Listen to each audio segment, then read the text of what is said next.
एक बहू थी, वो नई नई जब अपने ससुराल गई तो उसकी सासू माँ उसको बहुत प्रेम करती थी।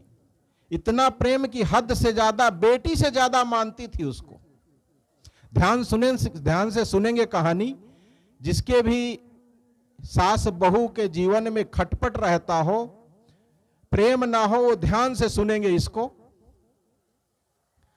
तो जब बहू गई ससुराल में तो सासू माँ और बहू में बहुत प्रेम था।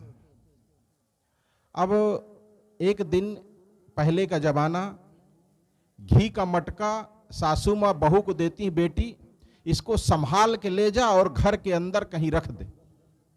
अब पहले के जमाना मिट्टी का होता था, उसमें 10 किलो 5 किलो घी जो भी था वो उठा के लेके चली अंदर, और लेके जब जाने लगी तो उसकी साड़ी पैर में फंस गई, उसी पर पैर धर उठा और वो घी का घड़ा लेकर के गिर गई।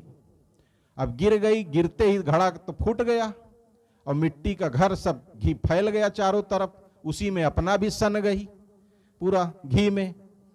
अब आवाज हुई, सासू माँ बाहर से दौड़ी आई, क्या हुआ क्या हुआ।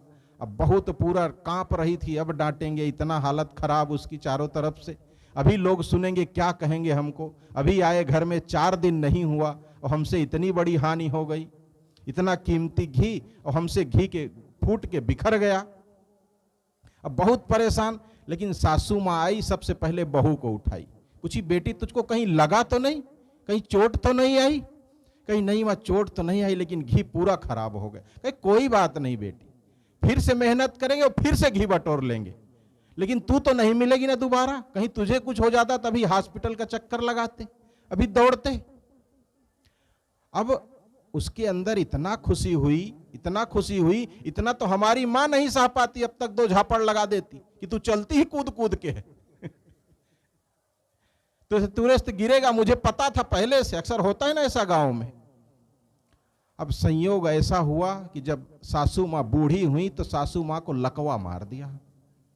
अब सासू माँ को लकवा मार दिया तो खाट पर पड़ी रहती थी दिन भर, उनका टट्टी पेशाब सब कुछ खाट पर ही होता था, और बहू खूब सेवा करे, उनकी टट्टी उठा उठा के पूरा बाहर फेंके, रोज सफाई करे, रोज नहलाए धुलाए। तो एक दिन सासू माँ पूछी, बेटी तुम हमारी इतना सेवा करती हो, मेरी टट्टी तक साफ करती हो, धोती हो, तुम्हें गंध नहीं आती है? तो सासू माँ जानते हैं क्या कहती है, बहू क्या कहती है जानते हैं आप लोग? जब सासू माँ कहें कि बेटी तुम्हें गंध नहीं आती है, मेरी टट्टी फेंकती हो, तो बहू कहती, नहीं माँ, मुझे घी की सुगंध आती है। कभी सासू माँ उसके साथ ऐसा बर्ताव की थी कि वो बहू जिंदगी भर के लिए सासू माँ की गुलाम बन गई। उसे आज भी घी की सुगंध आ रही है सासू माँ में। कभी वो क्षमा की थी, कभी ऐसा बीज बोई थी सासू माँ कि जो बुढ़ापा में फल रहा है। हम सब ऐसा कर पाते अपने जीवन में?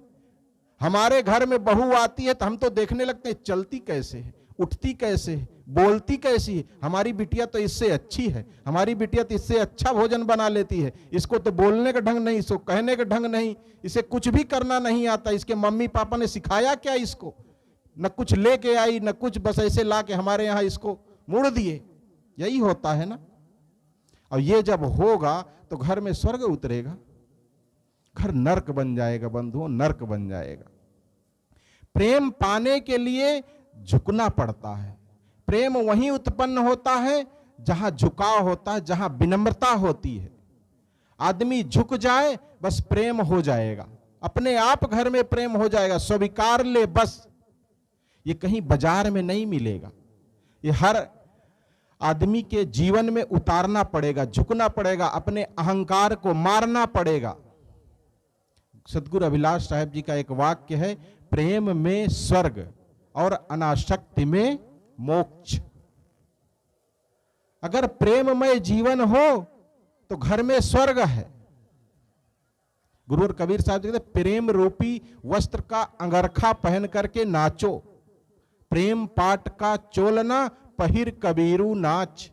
कहने का मतलब जीवन जियो, प्रेम रूपी वस्त्र का वस्त्र, ऐसा कोई कपड़ा तो है नहीं प्रेम का, लेकिन ऐसा जीवन हो आपका कि आपके संपर्क में जो भी आए वो प्रेम से सराबोर हो जाए।